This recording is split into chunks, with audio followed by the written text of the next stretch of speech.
podcast where we talk to creative writing MFA students about their program, their process, and a piece they're working on. I'm your host, Jared McCormick. Today is going to be a little different. It's November, and that means MFA application season. So today we're going to do a special episode mostly focused on the MFA application process. And I'm super excited to be chatting with Cady Vishniac, the editor-in-chief of the Workshop. Cady Vishniac attended The Ohio State University as the first MFA student to be awarded a Distinguished University Fellowship. Her stories have been published in Joyland, Glimmer Train, and New England Review, winning contests at Ninth Letter, Greensboro Review, Mid-American Review, New Millennium Writings, Lascaux Review, American Literary Review, New Letters, and Salamander, as well as the Anthology Prize in New Stories from the Midwest. Her most recent publications are 2 stories in Ticken and a Yiddish translation in Los Angeles Review. She's been writing for the Workshop since 2015 and became its editor-in-chief in 2020. Cady, thanks for being here. Thank you so much. I'm really glad to be here. Yeah, I'm glad to have you. We were chatting before we started recording about how much I've used that website. I remember the Workshop, before it was the Workshop, it was called MFA Years. And when I was applying, that was a huge resource for me. So I'm glad to have you here as someone who can speak to all of those little things that add up during the application process to make it stressful, to say the least. So I thought first off, we could start by just kind of thinking back about the application process. I mean, when I was applying for MFAs, it was 2 to 3 years ago at this point, and it really feels like forever ago, honestly. It was this strange time in my life where I thought about nothing else other than like juggling all of these components and trying to figure out what I was supposed to be doing. So one thing I remember is just like scouring the internet for any and all resources that might help me. What do you remember about applying for MFA programs? Oh, I just stopped sleeping. I remember just that feeling of stress sinking into my body. I did not sleep at night. I found some Girl Scout cookies, usually when I was feeling a little bit stressed about applications, and I ate a lot of them. I have a sensitive tummy. It was a bad idea. And so I just remember feeling like the stakes were the highest that they could possibly be. And I had to get into an MFA this freaking year. I had to do it that way. And then I had to stay in the MFA and obviously like be a star student and complete my novel, which would come out with a Big 5 publisher the year after I graduated, because that's how everyone does it, right? Yeah, of course. Did not work out that way. And I'm also very glad that it didn't quite work out that way. But I remember being anxious about that in a way that I think I might no longer be capable of getting anxious about anything. I mean, it is something that will really mess with your head to be in this protracted state of I'm asking people for a thing and they won't tell me if I've got it for 5 months. Yeah. Yeah. And putting like months of time into preparing this thing. And then, oh man, that moment where you send it off, like you said, and you just have to wait. And it's like you've been doing nothing but working on these applications for months, and then it's completely out of your hands, which, I don't know, for some people, I guess is freeing. For others, is just compounds the stress, I think. Yeah, because like when are they going to email me back to say, yes, you're in. We recognize your unbridled genius. We're going to make you famous. I think it just like the stakes felt so high. Obviously, If I got into a good, fully funded MFA, I was going to be a famous writer in like 2 years. And if I didn't, then I sucked and I was never going to be any kind of writer. And I think that kind of black and white thinking can really be a problem for a lot of people. Yeah. Yeah, absolutely. And then you add in the fact that like it costs so much money just to apply. I mean, I think I applied to like 9 or 10 programs, and it costs around $1,000, probably a little bit over that, all in. Um, and mostly to receive rejections, right? um, but I mean, I did get into a couple of programs, and that was a nice feeling. But the stakes did feel really high in that moment. And I think also like spending absurd amounts of money to mostly receive rejections is really good practice for all writing contests. Yeah, You're now ready to pay narrative $23 to reject you. Congrats. yeah, But at the same time, something that I think a lot of people in my year when I was applying, like 2015, just did not know about. Oh gosh, I was applying in 2014. I'm old. I'm having an old moment. Um, there wasn't as much systematic information or information sharing about application fee waivers, which are huge. I mean, I know someone who applied to 11 programs and paid for one, oh wow. and they had to be very strategic about where they applied. I simply did not know those existed until after I'd applied. Yeah, we'll talk about that a little bit, because I bet there's a lot of listeners who still don't know that those really exist. Yeah, it's huge.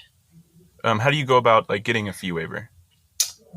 So part of the issue is that if you're an international student, and I am putting together the fully funded list right now, and I'm kind of just constantly encountering new rage about the unfair treatment of international students. But part of the issue is that there are not a lot of fee waivers for international students. I think you can get them from maybe Cornell and Washington University, St. Louis. Mm-hmm. I think there is an application fee waiver going on right now for anyone who sends in a super early application this week at University of Alabama that includes international students. Those are pretty much the only ones I've heard of. Many schools will give application fee waivers to former McNair scholars. Mm-hmm.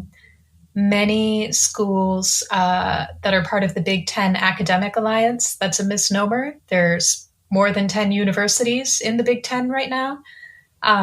But they have, across all of those schools, they actually have a fee waiver program that will allow you to send off applications to Iowa, Illinois, I think Wisconsin, Ohio, all of them. And then specific schools also, you can reach out to them directly about fee waivers. Is that right? There are some, and a lot of schools, you'll reach out to them and they'll say, "So what?" Yeah. But I have started to try and catalog this actually on the new fully funded list. Mm-hmm. So there's a category for fee waivers everywhere.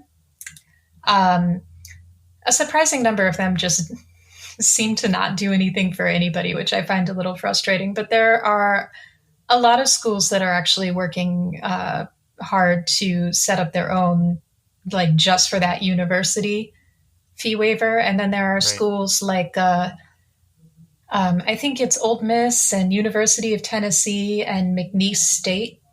It's actually always free to apply. And if you make it past the first round, then do they have you send in the application to the graduate school. Right. Yeah, I remember that with University of Arkansas. I applied there because they didn't have a fee for the first round. You only pay if you're accepted, which was nice. So, I mean, just thinking about the amount you're going to pay in fees just makes it all the more important to really do your research and think about where you actually want to apply. So I'm thinking, before we talk about like the actual components of the application and how to approach those, let's talk about what potential applicants should consider when deciding where to apply. I will say there is no perfect program. There's just really like places that are a good fit for you, and it really depends on you and what you're looking for and where you're at in your life. So there's a lot of factors that go into this. It's not an easy thing to break down, but that said, I don't know about you. I'm a bit obsessive about these things. And so I remember like trying to figure out every possible angle when I was considering a program, and like what I might be missing and how I could like get a little edge here or there. So anyway, so I've put together a little list of considerations. I figure we could go through them one by one and just talk about them. So let's start with faculty, which obviously is like a really important one. How important is the faculty, do you think, and what should applicants be thinking about related to them when they're thinking about applying to a program? I think the faculty it's pretty important. I think some applicants, in my opinion, just go way overboard. There are people who write one thing but are excellent, really, truly excellent at looking at other types of work. So there are people out there who write very, very traditional, neatly turned novels of 250 pages. And they're going to be able actually to provide really good comprehensive commentary on your experimental poetry fiction hybrid. Right. And because of that, you don't necessarily need to find a teacher whose work is, quote unquote, like yours. You need to find a faculty member who can speak to your work. Yeah. I think that can often take the form of finding a faculty member who can be more empathetic about some of your life experiences. I wrote a lot of stuff about being a single mother, and I wrote a lot of stuff about Judaism, and I honestly did sometimes find that people were not only not prepared to get it, but were not getting it in ways that were kind of sad and bad and angry making in workshop. And I think you can alleviate a lot of that by finding faculty members who are able to look at your subject matter and not necessarily feel any feelings of like, oh, I don't know, man, why is she a single mom? Can you talk about who the dad was more? I don't understand. Where's the dad? Where's the dad? That's kind of weird that there's no dad. You should explain that. Gosh. So, and I'm sure you could get very similar discussions from all sorts of different groups, people of color, people writing about their disabilities. So I think finding a faculty member who writes like you in terms of form, not actually as important as finding a faculty member who's going to be able to manage a workshop and appropriately respond to your work in terms of content. So I couldn't agree more. But how? How do you how do you quote unquote find a professor who is going to do that when you haven't met the professor and you haven't been in one of their workshops? How are you going to know that they're going to respond in a positive way and be able to give you positive feedback? So I think part of that is you wait till you get in and then you interrogate them. Yeah.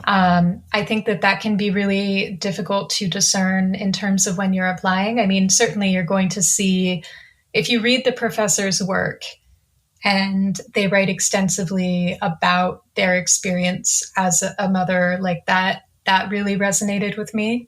If I read the professor's work and they're writing extensively and sensitively about disability, that's kind of a hint in terms of whether or not they would be good at workshopping anything having to do with disability. Right. I think there's definitely that. I do think that in the end, none of us are psychic. Academia can sometimes be sketchy. And you might decide based on someone's writing that you idolize them and then show up at their school and you're like, who is this person? They're so unpleasant. And that, it happens. I think it's impossible to be 100% sure, but you can certainly read professors' work and try to evaluate when you're applying. And you can definitely, once they let you in, you can just straight up be like, so I'm a single mother. Are people like going to respond to my work appropriately in workshop? And see what they say. Yeah. I mean, they're human beings. So if you get the chance to talk to them, I think maybe some some students or applicants might be intimidated by the idea of just having a frank conversation with someone they really admire that's in the, like has a successful writing career. But in my experience, you can just talk to these people and ask them frank questions, and they're going to give you honest answers for the most part. And if they won't give you honest answers, then maybe that's a good hint that you shouldn't be attending that school. Another thing to think about is the students too, right? The faculty is important, but the students you're going to be working with is just as important, maybe more important. Those relationships are going to determine whether your experience is positive or negative in a lot of ways. So it's hard to know who might be accepted alongside you, but there are ways to find out who's already there, right? Is that something you did? Did you try to reach out to students who were already in the program and talk to them? Actually, I did a little bit. And this is, I think we're going to get maybe later into draft Facebook group. That's great. Yeah. There are other programs that just list students on their websites with emails. I think that, if you're talking about like Iowa or Michigan, like feel free to email people, but understand that they might be getting 50 emails a day right now. Right. From, people trying to feel out the program. At the same time, for me, this was very much, once I got in, the program really jumped on it. I mean, they got me in touch with a bunch of current students. So it's one of those things that's very difficult to do until you've been accepted, and then very easy to do. And if they're not introducing you to current students, then just walk away because that's weird. Yeah, I remember thinking, okay, like I want to know like what students there think before I apply to the program. I found it incredibly hard to get any information before I was accepted. So I reached out and asked, hey, can I talk to a student? And they said, well, after you're accepted, then we'll put you in touch with people. That's really the first moment that started this podcast. Was I thought, oh, I wonder if there's a podcast where people talk to students who are in programs, and there wasn't. And there is now. Yeah, so now here I am a couple of years later doing it. But you mentioned MFA Draft, which is a Facebook group that I went on there a lot when I was applying. So you can talk about that a little bit. What is that? So MFA Draft is a Facebook group wherein people who are applying sort of commiserate and also get advice from people who have already been in programs, been accepted, attended, in my case, finished up. There was a guy who was like in a tenure track creative writing position for a while who had just like come up in MFA Draft and was still answering questions in there every now and then, which I thought was super helpful. And I think that it can feel very intimidating to some people for a variety of reasons to be in that group. I think that when you are in an incredibly vulnerable place and you are asking these questions that feel super urgent to you, and someone's like, you're the fifth person to ask that today. It's really dumb. Why don't you search this group? It can be kind of demoralizing, right? Yeah. And you can end up feeling very sensitive and feeling very scared.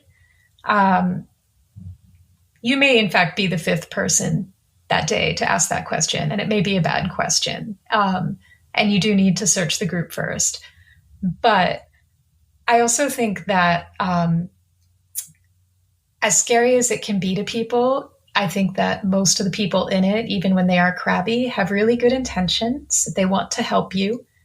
And they want you to come and ask, even if you're told no, because hearing that no will probably make your application stronger. Yeah, I remember feeling that exact same way. That I got on there a lot and I read it a lot. I don't think I ever actually asked a question because I was a little intimidated by it, that I was going to ask a quote unquote stupid question. But there are a lot of people on that Facebook group who are just trying to do their best to help people because they have been through it and they know that it is a pain to do these applications.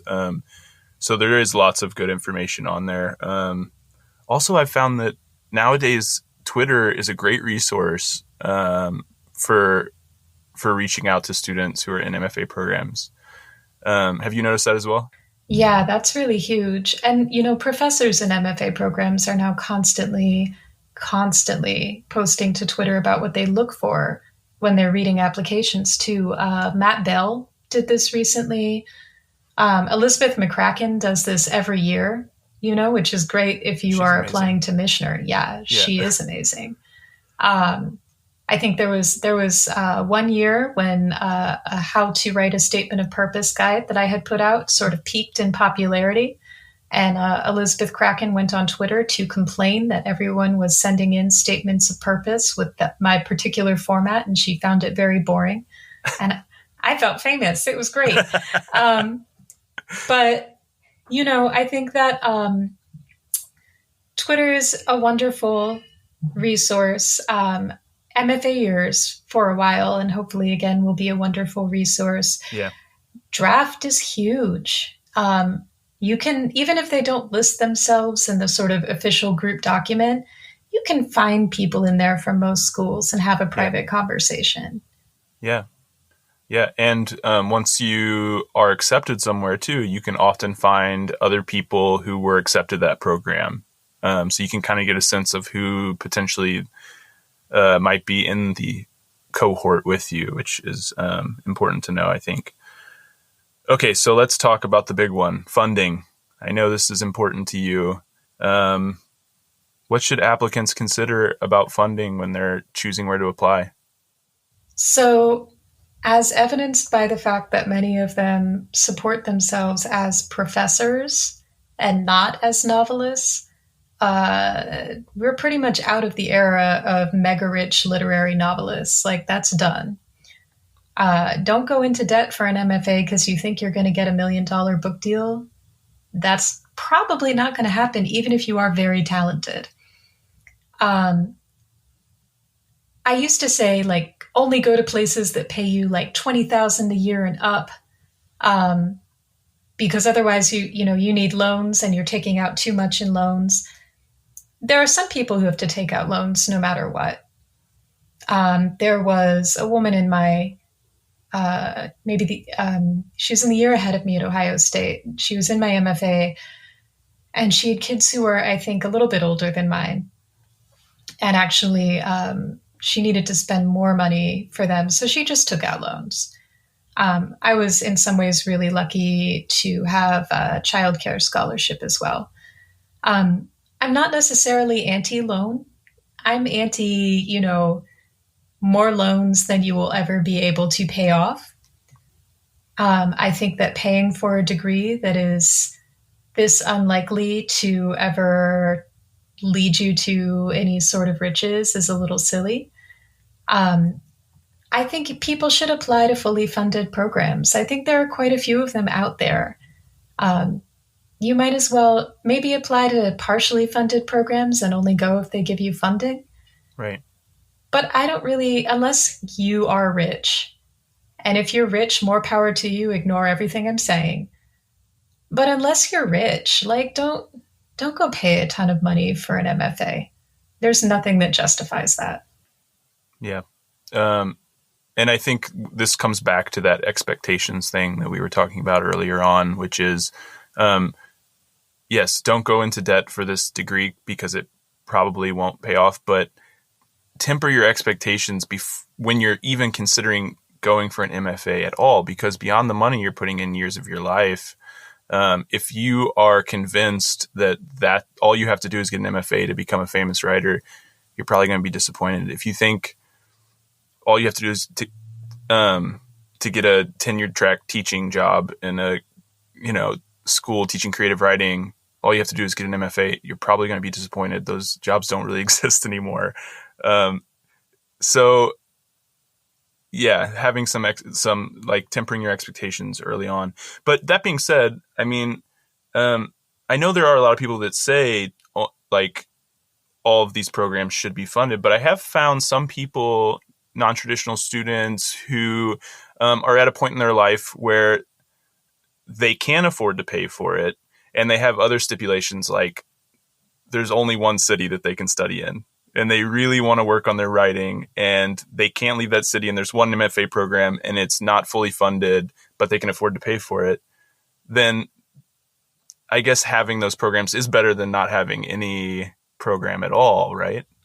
I would say so. I mean, I knew someone in undergrad who was actually an MFA student at Emerson because he wanted to stay in Boston and he wanted to keep his job. And he could have gone to BU and been funded. And it, but he would have had to quit his job because the pace of BU's coursework is just grueling. I mean, it's a year-long MFA program in which you take a ton of courses. So there are exceptions to all of these things. I think sometimes there are more full residency MFAs without sufficient funding than there are people who might need to take them for reasons of location. Far too many low-res MFAs. I'm not going to name which low-res MFAs. I'm just saying there are a lot of low-res MFAs, and there are a lot of people who would want MFAs and who I think would do really, really well with low-res MFAs. And that also gives you a way of not necessarily having to go to an MFA in X city. And It also helps you to work it around your job. There are people I've known who did very well for themselves at Warren Wilson and were able to keep their jobs as journalists and copywriters and stay in their cities. And I think that is an alternative people should also talk about too, as opposed to, only go to in-person MFAs, go to the closest in-person MFA regardless of funding. If time constraints are huge, maybe just go to a low-res MFA. I mean, yeah, it just shows you how many things there are to consider and just how there is no recipe for like applying to the perfect program. It's so dependent on your own situation and where you are in your life and what you're looking for. So I guess maybe the first piece of advice would be make sure you're taking plenty of time to really think about why you want an MFA, what you think you're going to get out of it before you put the time and energy and money into applying. Yeah, and also ignore people like me who say, don't pay for an MFA, that's silly, because in the next breath, we're going to be like, well, if you're a parent with a really sweet full-time job in DC, I guess you could go to George Mason and not be funded. If, maybe just go to Warren Wilson. I think that it certainly comes down to what's best for you. I think there are more unfunded opportunities than there are people who have any good reason to be taking them. That said, I also am a lot more flexible on all of these points than I would have been even in 2016, 2017. When it comes to funding, there are various things to consider other than whether you're going to get tuition remission and a stipend, right? Just because a school is fully funded doesn't mean that it's funded well and funded fairly. So some things that you might want to consider are like fees, whether the school's going to waive fees, whether they're going to provide health insurance, and if not, how much of that is going to eat into your stipend. You want to think about teaching load, because some schools you don't teach at all, but you get funded. Some schools you're teaching 2 classes per semester. So what advice do you have when thinking about these factors? Oh, I would go a step further. I mean, first of all, yes. I'm also trying to include fees on the fully funded list because I've met people who were like, I turned down a $13,000 a year funded position for one that's $15,000 a year, but I pay $2,000 a year for insurance and another $1,000 for fees. So that is some math that is a little bit hard to figure out sometimes, but pretty important because it has a lot to do with your real income. The course load is huge. The course load is a big, big deal in terms of how much teaching you're doing. I think that, I'm coming at this as someone who had a kid throughout the entire process. If someone had expected me to teach 2 courses a semester, I couldn't have done it. That's just not happening. there's something that I think almost never gets talked about in draft or in other groups, which is that there are some schools that you take like your creative writing workshop and maybe one other course each semester, and then teaching on top of that isn't too big a deal. And there are some schools, like the one I attended, where the state legislature has decided that you have to take 12 graduate credits a semester and teach on top of it. And that can be a little bit of a rude awakening. Your course load as a student can influence this whole process every bit as much as your course load as a teacher. So just in case there are listeners out there who didn't go to a school that had like credit hours like that, 12 hours per semester, you're talking about 4 courses per semester that you're taking and then teaching 1 or 2 on top of that. So I think that, what was it? It was 12 credits in fellowship semesters. So I had to take 4 courses if I wasn't teaching, and then 9 during teaching semesters. So I was taking 4 courses, or I was taking 3 courses and teaching 1. And then I also had summer course requirements as well, actually. So that, that can be, it's no fault of the program or even the university. The Ohio State Legislature apparently forgot how grad school works. But that can be a huge deal. If you're at Michigan, you're, I think, supposed to take maybe, is it 9 credits per semester? But their workshops are counted as 6 credits, not 3.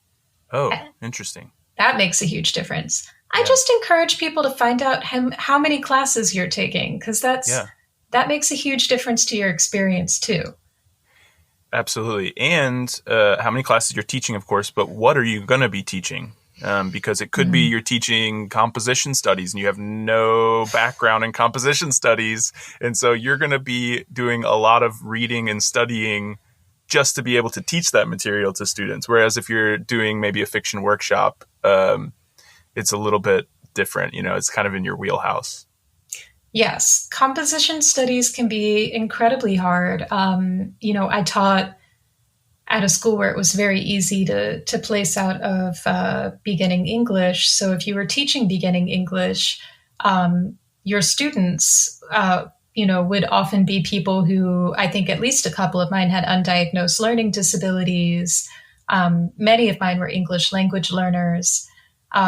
So you also, what you're teaching can depend very much on the school, even if technically you're still teaching English 101 at every location. It can still make a huge difference whether or not you're teaching to every incoming freshman or just the incoming freshmen who weren't able to meet really easy placement requirements to get out of it.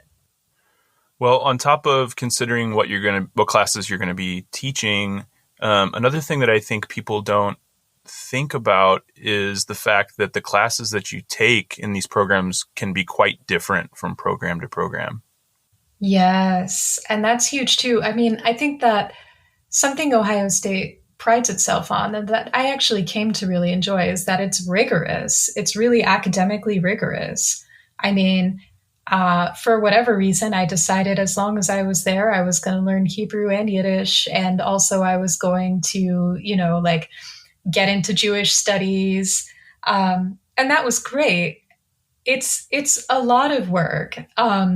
We had, in the English department, we had fairly typical workshops in creative writing. We had, my fiction workshop most semesters, and I took I took a poetry workshop and was horribly out of place, but the poets were very nice to me.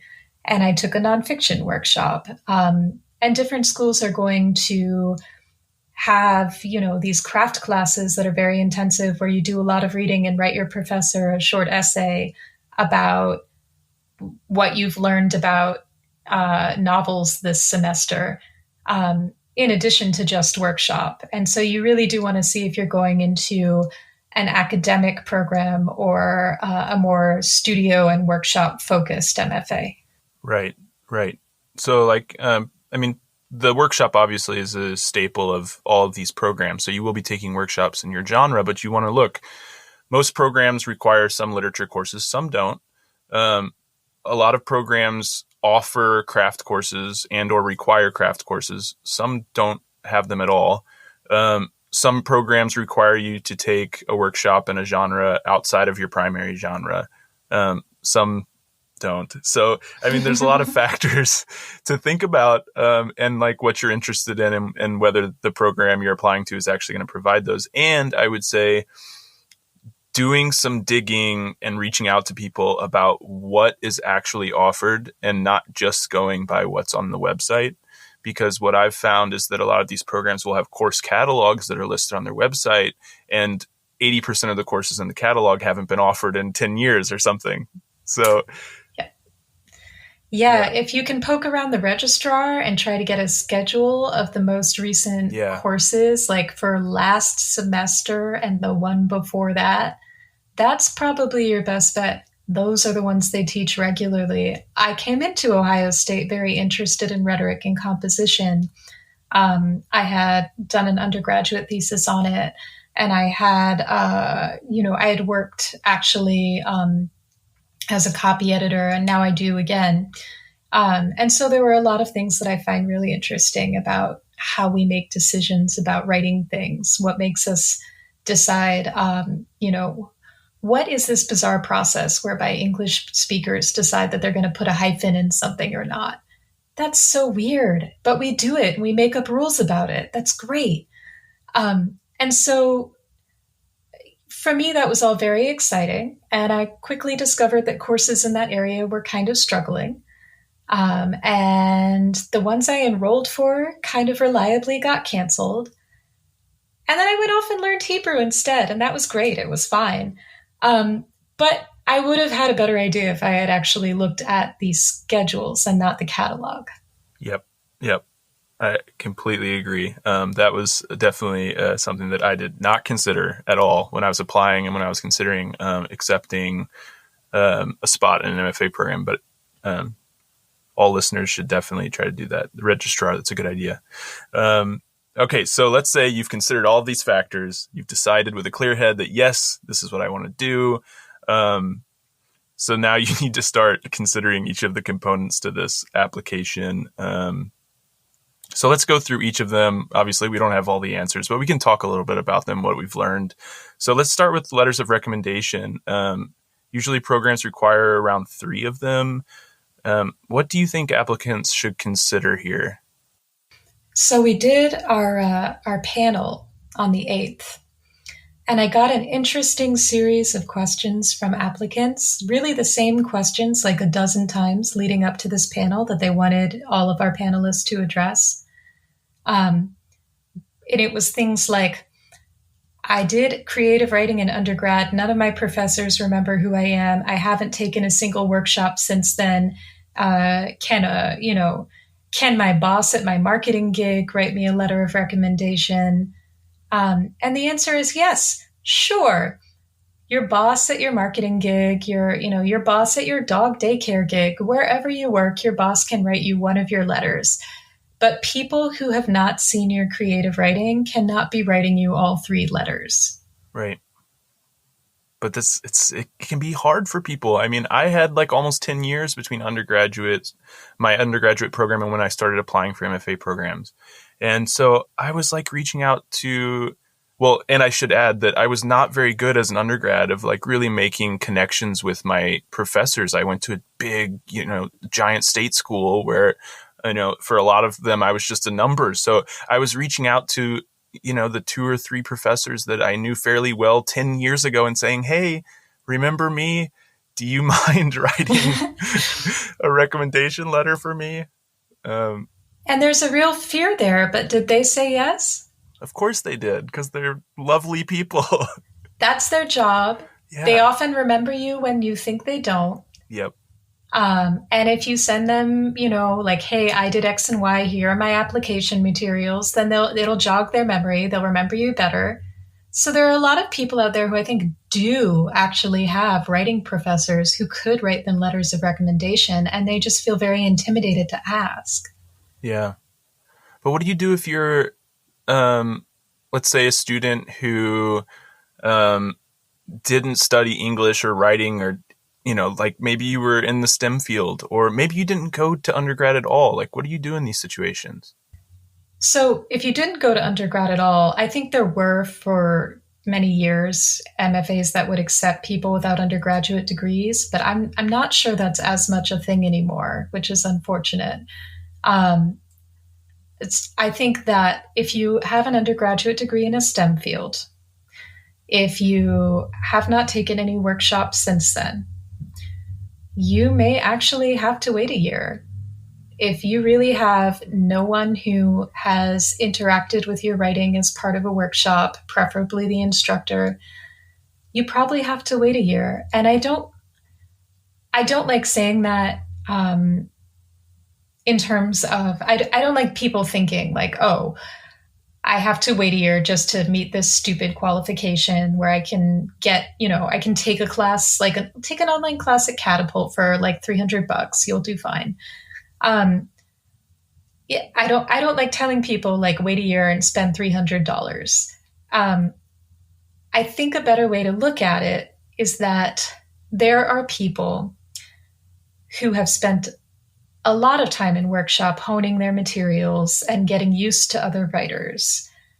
And that if you really have no writing community at all and your creative sample has not been looked over by other people in a workshop, then you kind of needed to wait a year anyway. It can be hard to hear, but yeah, I mean, I think there are so many factors that go into this, and it's such a big decision, and there's so much money involved that it's not a decision you should be making like a month before applications are due. Like, oh, I think I'm going to apply to an MFA program, right? Yeah, and like and I'm not saying wait a year just because you need the letter of rec. I'm saying wait a year because this is really competitive. Yeah. And if you've never had any sort of workshop experience, then there are many ways in which, you're making it harder for yourself because you're disadvantaging yourself, in relation to other applicants. Yeah. So if, in those situations, if there's any way you can get yourself into a workshop, whether it's virtually or in person, to really hone that writing sample, but also have people who can speak to your abilities for those layers of rec, I think is really important.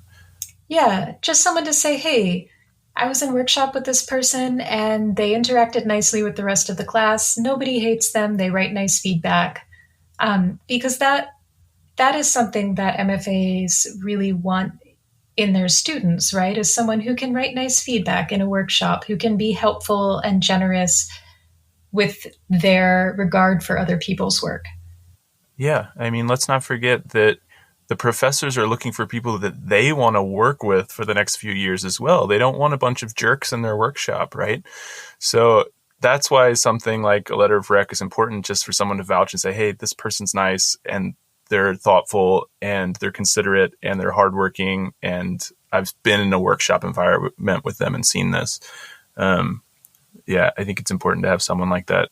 Let's talk about another thing that's kind of starting to go away, which I'm really glad about, but some programs still require the GRE. Dude, I love the GRE. Oh, no. So, okay, here's the thing. I grew up in Texas. They gave us multiple standardized tests a year, starting as soon as I could read. I am really good at standardized tests. It has zero relationship to any kind of intelligence, but I love it when grad schools are like, here you go. You know how to fill out these bubbles. We're going to give you a fancy fellowship.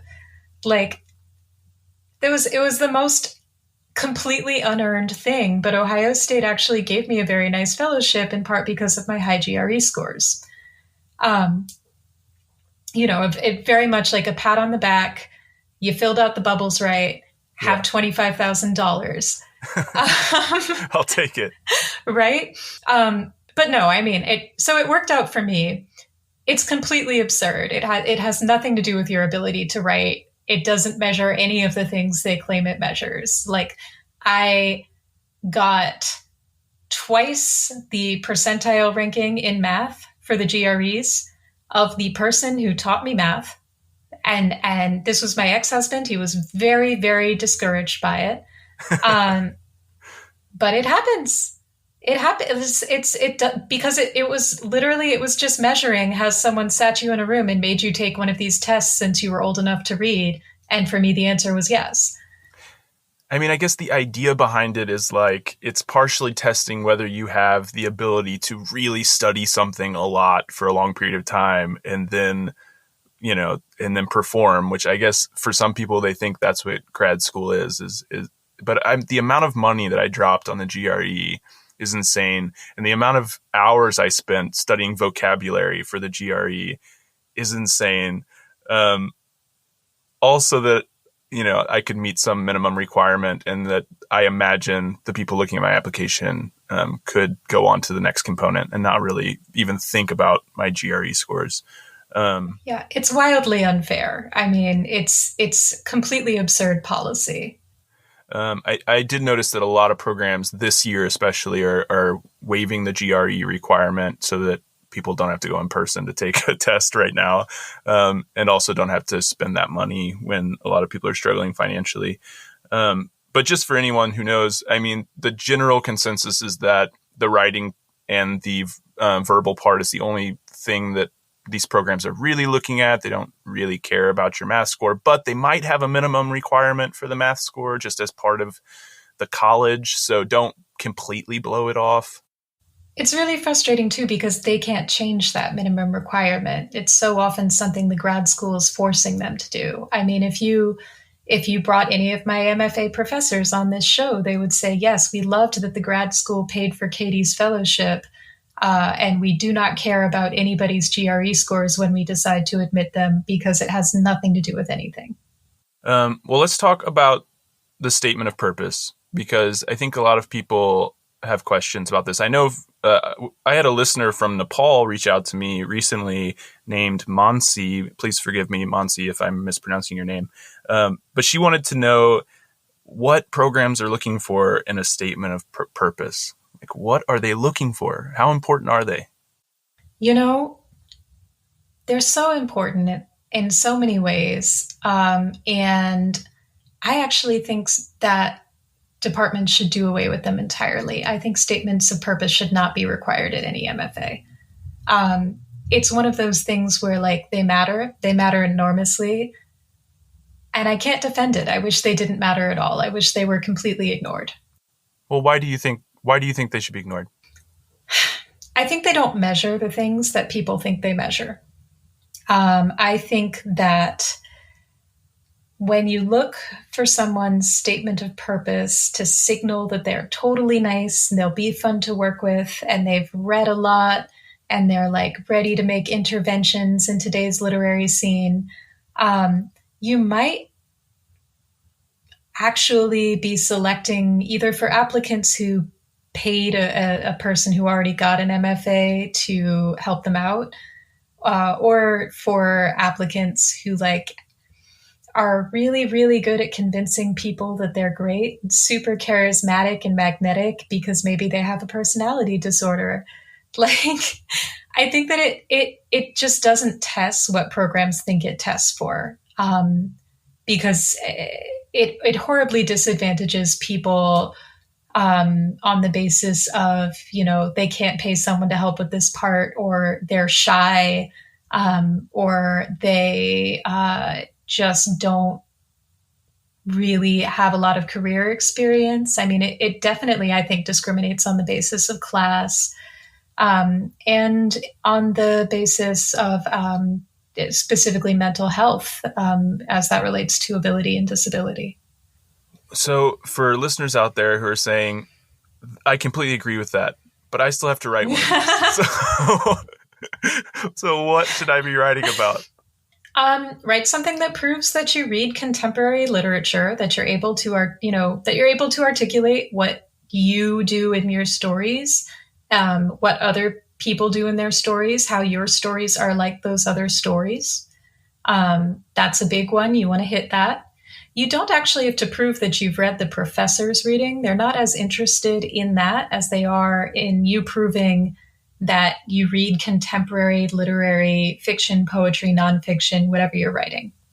So should we be looking at the professors and what they write and thinking, oh, would like, what would they want me to be reading? And I'm going to like write my statement of purpose based on what I think they're going to want to hear. What should we do? No. It turns out, as much as I wish you could just long distance mind read your potential professors like that, that's a good way to just devolve into neuroticism. Like you can't necessarily guess what the preferences of another human being who you don't know are going to be that accurately. You can prove that you read contemporary literature. You can prove that you know what people are doing in fiction, in nonfiction, and poetry. And you can prove that you can make craft evaluations. You can talk about someone's sentences. For me, that was huge. I like a big, complex clunker of a sentence. And I want to just sort of emulate the very circular, endless sentence that takes up a couple paragraphs, really. And so if you're able to talk about that, what craft elements interest you and how they've influenced you and which contemporary writers you feel a kinship with, that's way better than trying to guess what your professors will be into, especially because sometimes it turns out the professors you thought were reading your application get jobs elsewhere and disappear before your application arrives at the school. Just don't bother with that. I think that another thing, aside from proving that you read, another thing you want to do is prove that you're pleasant to be around. That's huge in the letters of recommendation, and it's huge in the statements. You want to say, hey, I'm nice in workshop, and have it be convincing. Yeah, right? Like that's what they want to know is like, are you going to contribute to this community? You have to prove that you've heard about their school and you have reasons for applying there, because I totally just blanket applied to every place that I thought would give me enough money. I 100% confess to this, but they don't actually like that. Like when they admit you, they want there to be like fairly good odds that you're going to show up at their school in fall.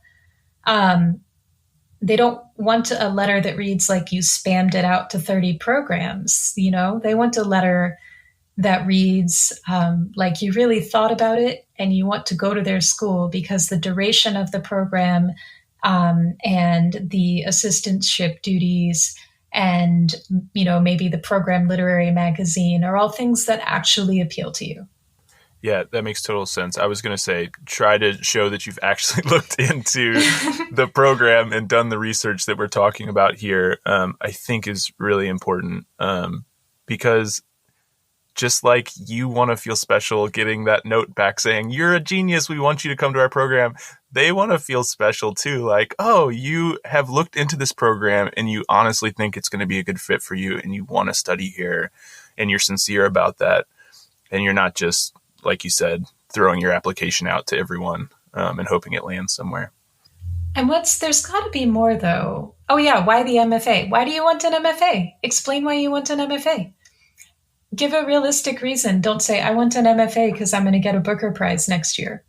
I actually know someone who is, she was a Booker Prize finalist and she hates MFAs and dropped out of 2 of them. So in case you were wondering, like, it doesn't, this isn't going to be the thing that makes you a famous author. Don't do that, but prove that you have realistic ideas. Say you love to teach. You love to teach, even if you're not going to get a tenure track job. Exactly. You just love to teach. Right. Yeah. I was going to say, don't say, I want an MFA because I want to teach at a university, creative writing. I want a tenure track job. Because again, at this point, there's just not that many of those positions. Okay, but let's talk about teaching a little bit, because some of these programs, if you're going to be teaching, they want a teaching statement as well. Did you have to write one of these? So I did write one of them. I also wrote a combined statement for Ohio State, because a lot of schools will also say, here's your statement of purpose, add a paragraph somewhere in there about teaching. And it's a very similar problem is what do you say if you've never actually taught? Um, Hopefully you've been in workshops and you've taken freshman English. So you have some idea of how the classes operate and how they should go. And it's completely okay to say stuff about how you would, in theory, teach and what you think the heart of teaching would be for you. I wouldn't take the opportunity to say, well, I'm super enthusiastic about it. Because, there's an assumption that you don't mind teaching if you're applying to a program where you know you will teach. And I think that in general, MFAs don't just give money to whoever says they're super enthused. You can't just tell them you want it bad enough and they'll say, wow, she wants it the most, giving it to her.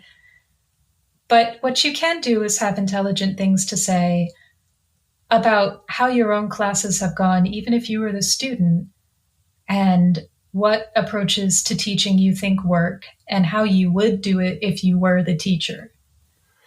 And of course, if you have any teaching experience, that's going to be helpful. Or if you have any kind of experiences that you can lean on as a teaching experience of some kind, like if you've done any tutoring, if you've led some writing groups at the library, like anything like that you can lean on as teaching experience will be helpful in these statements, I think. Okay, we've talked a little bit about the writing sample. Is there anything we should add here? Because obviously everyone says it's the most important part of your application. What can we add here? I know some people who are exceptions to this, right? Who just kind of like 15 poems on one page each sprang fully formed from their head and then they got into Syracuse. But like realistically, if you think that's going to be you, it's totally not. If no one has seen your writing sample, don't apply with it. Workshop it. There's actually Facebook groups attached to the draft workshop group or the draft Facebook group where people just workshop. There's a draft fiction workshop, which I know about because I started it. And you know what? You can get pretty decent free workshopping in there. Yeah, so it goes back to just saying, like, if you realize that you don't have anyone who can write a letter of recommendation about your writing, you might need to wait a year. And don't wait to the last minute to decide, oh, I'm going to apply to MFA program. It's going to be great. I'm going to get in. If you have a year to like think about these things and maybe get a little bit of tutoring experience, join a workshop, get some eyes on your writing sample, and really plan ahead of time for these, it's going to really help your chances getting, because it is so competitive. Yeah, it is. It is competitive and it isn't. So you may have noticed that I liked contests for a while there when you were introducing me. And the way I think about those contests, and one of the reasons why I eventually had trouble with them, because it starts to make me feel maybe they're a little unethical. Something like 80% of the people applying just never had any chance. They're just not ready. That's very much true for these contests. I mean, I've read for contests at Ohio State, like you see the line of 200 and submittable, you read a page of each and you go nope to like 150 of them.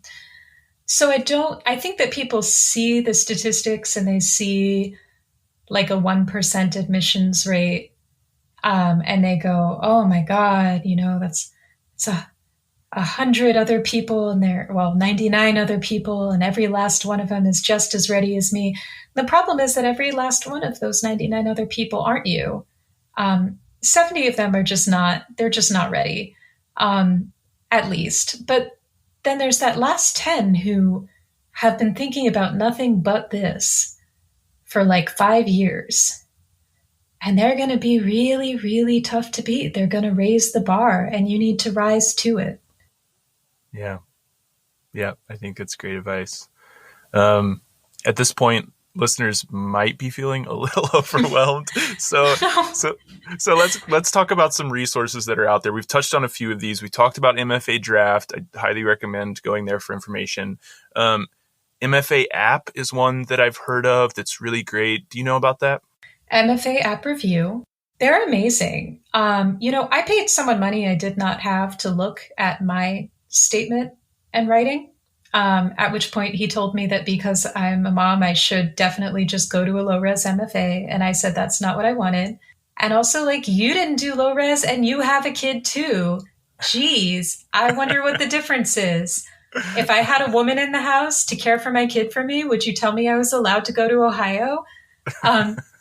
Anyway, MFA App Review, hopefully, is going to be a little bit more sensitive than that. And they really exist to help share these resources. I mean, I believe wholeheartedly in their mission. They are looking for single parents. They are looking for people of color. They are looking for queer identifying writers. They want everyone who would be marginalized in an MFA environment, everyone who may have had trouble in undergrad because their teachers maybe liked some types of students better than others, to reach out to them, and they will pair you with a person who has gotten into a fully funded MFA, usually someone who's gotten into multiple fully funded MFAs and published some work, to look over your application and help you figure out what it's going to need to get it to the next level. And that includes like international students. If you are an international student, take advantage of this free service because these are people who want to help you. Definitely single parents. If it had existed when I was applying, I should have done it. And like, it really, it's such a great service and it's such a wonderful way of trying to sort of tilt what MFA environments are like.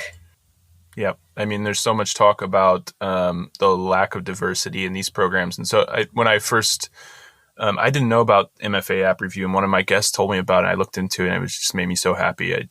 The fact that there are people out there who have gone through this experience, they've maybe, I don't want to generalize, but maybe didn't have the best experience and now are saying like, okay, I'm going to do what I can to kind of, like you said, tilt the tables a little bit more towards equality in these programs, which I just think is wonderful. Before we talk about the workshop, are there any other resources out there that I'm forgetting? There's things here and there.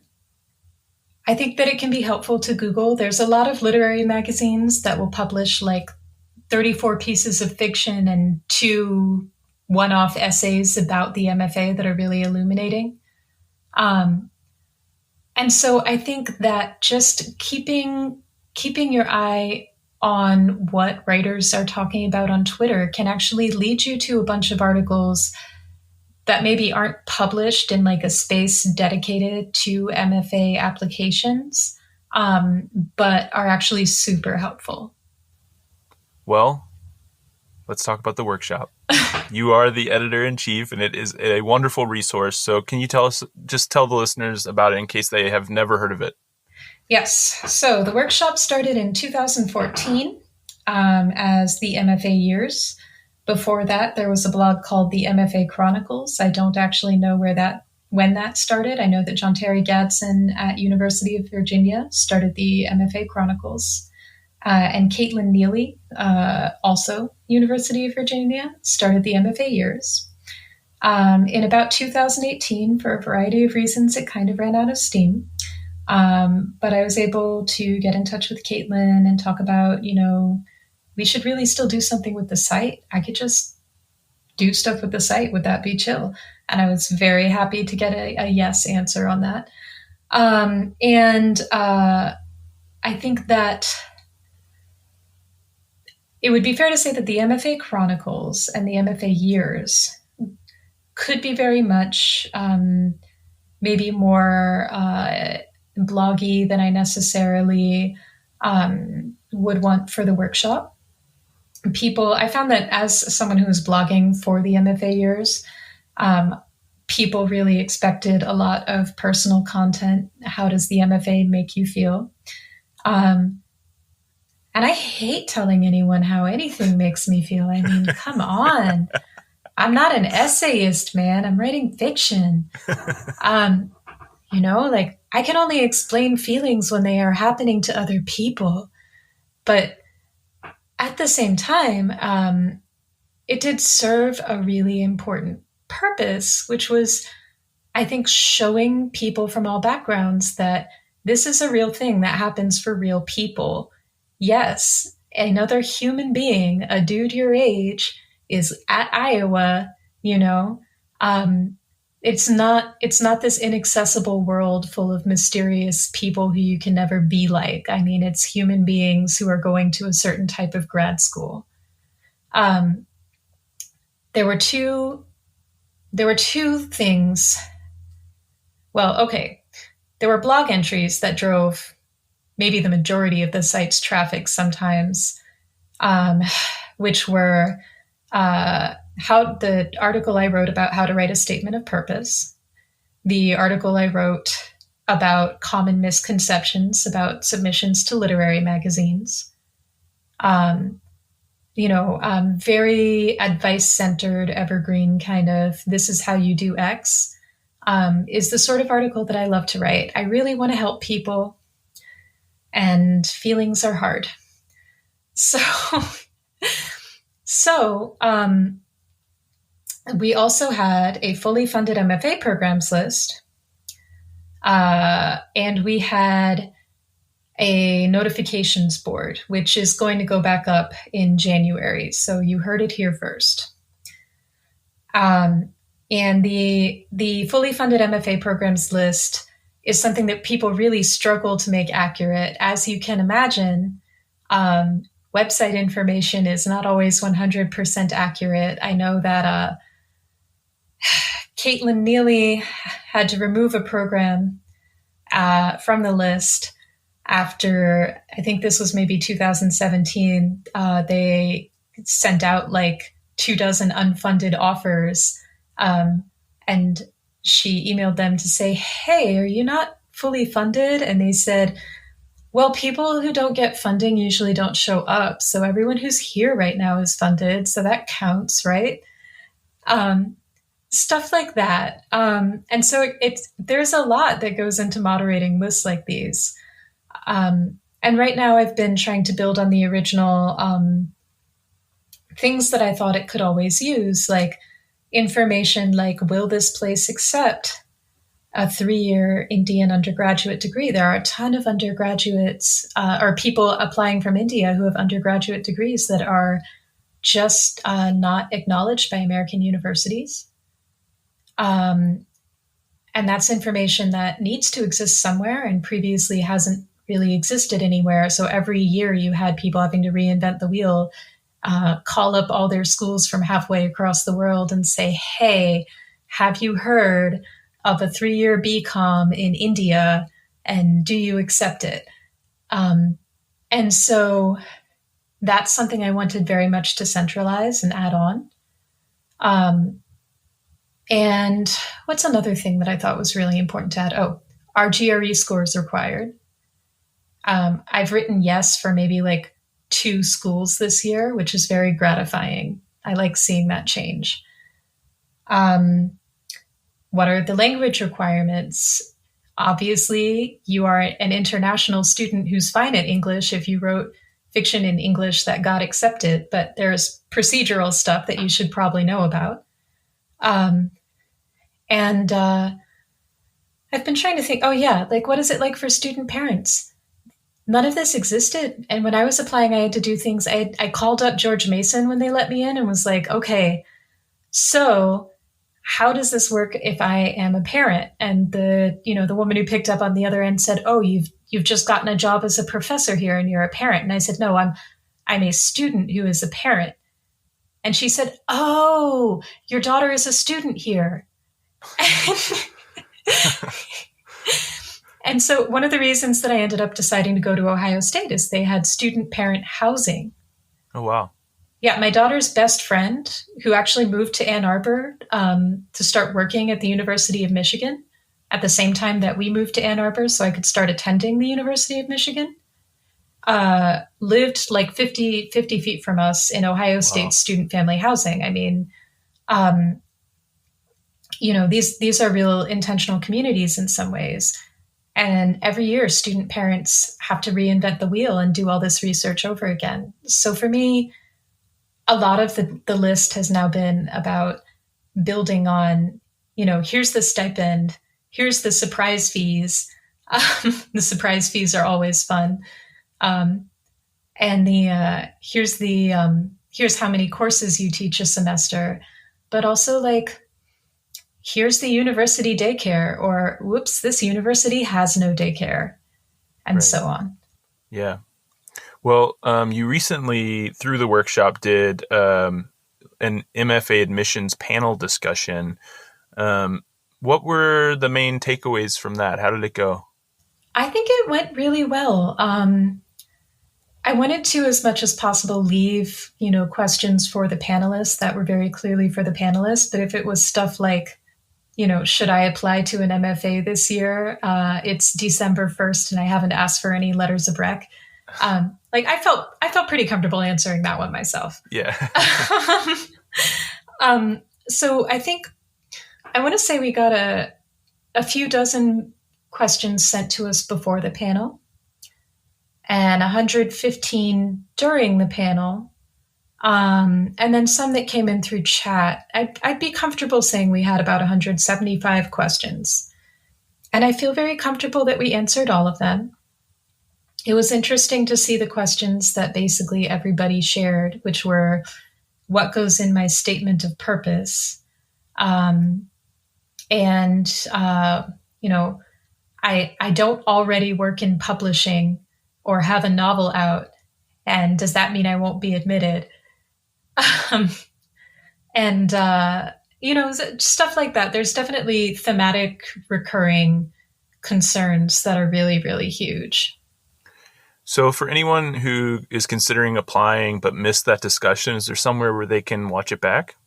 In fact, if you go to readtheworkshop.com/events, you can see the entire Facebook live stream, except for the parts at the beginning and end that I figured out how to clip out because they were just me going, why won't the camera work? But then we figured it out. And there is a document that has all of our questions that we didn't get to in the panel that were answered later. And then there's going to be a document with all of our questions and answers from the panel, because we had like writing, going on in the chat and in the Q&A window during the panel. And the chat transcripts are going to be up. And I'm going to work on they're not called subtitles, captions. I'm going to work on captions. So it's all going to be there eventually. I would say that right now, you can definitely get a lot out of the recording, and I think the additional sheet full of some extra questions is up. That's great. Yeah, I did. I watched a bit of it, and it seems really helpful. So I definitely encourage all listeners to go to readtheworkshop.com. Yeah. /events. Also, if you go to the mfayears.com, I think it still redirects to us, but Well, before we finish, I want to talk to you about life after the MFA. So, how many years has it been now since you graduated from Ohio State? And maybe you could just tell us like what you've been doing since, besides rebooting the workshop. So I graduated in 2018. Having taught myself Yiddish and Hebrew and spent my final fellowship year actually at the University of Michigan taking Jewish studies courses. I entered a Jewish studies PhD. Around the same time, I got married. Then I got extremely sick repeatedly because it turns out that I have a genetic disease, and my daughter turned out to have relatively severe behavioral problems, ADHD, possible autism, sensory processing disorder, that were making school very hard for her. Then she got sick. Then I got hospitalized. Then I decided I really needed a divorce. And by the end of my first semester of the PhD, I was pretty sure that I was not going to be able to do the PhD. But I did fairly quickly find publishing work because I was in a university town. And that's something that is really worth discussing. My ex-husband actually was most of the way through his PhD when he became a little disillusioned with it and also found publishing work. I think it can be really hard to hear this relentless drum of like, you're not going to be a tenure track professor. You will not win a MacArthur Genius Grant. Take a deep breath. That sort of gets repeated back to applicants, I think for their own good. Because, you don't want people to figure these things out by, not making it and then blame themselves. You sort of want them to have warning ahead of time that the economy of this is a little bit screwy right now. Yeah. But there are a lot of things the MFA does prepare you for. There are a lot of ways that you can have a satisfying work life and go right. And I think there's an attitude of do as little work as possible so you don't feel drained, and then you can go right. I've got to say, I'll work really hard so that I can have sushi delivered to my front door, because that really puts me in a mood to write. Like, I'm very happy at that point. So I think it depends on who you are. But there are jobs in copy editing. There are jobs in copywriting. There are jobs in publishing. There are universities looking for librarians and publishers that are not in New York City. And there are things that the MFA makes you better at and prepares you for. And I'm very lucky that I get to copy edit from the comfort of my home all day. And I really love what I do. You can also love what you do too. And you can earn more than people who are trying to become professors and work way less hard than them, which I highly recommend.